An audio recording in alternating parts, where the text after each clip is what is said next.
Mac को भी सब कुछ समझ आने लगता है। कैसे उनके यहाँ केबिन में आते ही उन्हें अजीब से जानवरों की आवाजें आ रही थी। दरअसल वे आवाजें उनके अपने यूनिवर्स की नहीं बल्कि उसी दूसरे डायमेंशन के जीवों की थी। उन्हें एक एक कर सब समझ आने लगा। कैसे इसलिए केबिन के अंदर का टेम्परेचर बाहर से बहुत कम था, क्योंकि शायद से उस दूसरे डायमेंशन में टेम्परेचर कम ही रहता होगा। तभी जॉन को एक लैपटॉप भी मिलता है जिसमें की पासवर्ड लगा हुआ था, तो वो उसे खोल नहीं पाता कि तभी लिंडा चिल्ला उठी कि बाहर उसका पति कौन खड़ा हुआ है। अब तीनों जल्दी से भागकर बाहर गए और वे ये देखकर हैरान रह जाते हैं, ये तो सच में ही कोल था। वो भी बिल्कुल सही सलामत जीता जागता खड़ा हुआ था, लेकिन ये कैसे हो सकता है? तीनों ये सोचकर घबरा गए। अब वे कोल को अपने साथ अंदर लाकर उससे पूछने लगे कि उन्होंने तो पहले उसकी बॉडी देखी थी, वो तो मर चुका था, तो फिर वो जीवित कैसे हो गया? अब कोल बड़ी ही अजीब तरह से कहता है कि वो तो जीवित है, जरूर से वो बॉडी किसी और की होगी। अभी जॉन ने बताया कि उन्होंने उस बॉडी का डीएनए टेस्ट समेत बाकी सारे टेस्ट किए थे और वे सब 100% कोल से ही मैच कर रहे थे, यानी कि वो बॉडी कोल की ही थी, तो फिर वो जीवित कैसे हो सकता है? अब कोल ने कहा कि उनकी टेस्टिंग में जरूर कोई कमी रह गई होगी, वरना वो यहाँ कैसे होता? वो तो पिछले कई दिन से अपनी रिसर्च के लिए इस आइलैंड के दूसरे हिस्से में गया था और आज सुबह लौटने पर उसने उन सब को देखा।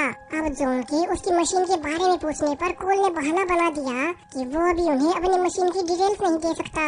तो वहीं टाउन में कोनी, जो कि लगातार जॉन को कॉल करने की कोशिश की जा रही थी, कि अब उसका ध्यान फिर से उसी इंसेक्ट पर गया और वो ये देखकर हैरान रह गई कि वो इंसेक्ट जो कि पहले मरकर जीवित हो गया था, अब इस जार में उसके अलावा एक और इंसेक्ट आ चुका है और वो भी मरा हुआ, यानी कि एक ही इंसेक्ट के दो हिस्से बन गए, जिनमें से एक मर गया और दूसरा जीवित है। यानी कि ऐसा ही कुछ कोल के साथ भी हुआ होगा।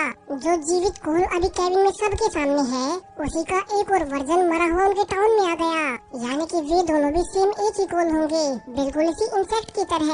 वहीं जेकब, जिसे कि पहले इंसेक्ट ने काट लिया था और फिर वो उस मशीन में चला गया, उसने नोटिस किया कि अब उसकी पूरी ही बॉडी अपने आप बदलना शुरू हो गई। ऐसा लग रहा था मानो उसके शरीर के अंदर से कोई दूसरा जीव बाहर आने की कोशिश कर रहा हो। जेकब का अपने शरीर पर कोई कंट्रोल ही नहीं था और थोड़ी देर बाद जब लिंडा उसे देखने आई तो उसने देखा कि अब तक जेकब का शरीर बदलना शुरू हो चुका है। उसने जल्दी से बाहर से जॉन और मैक को भी बुला लिया।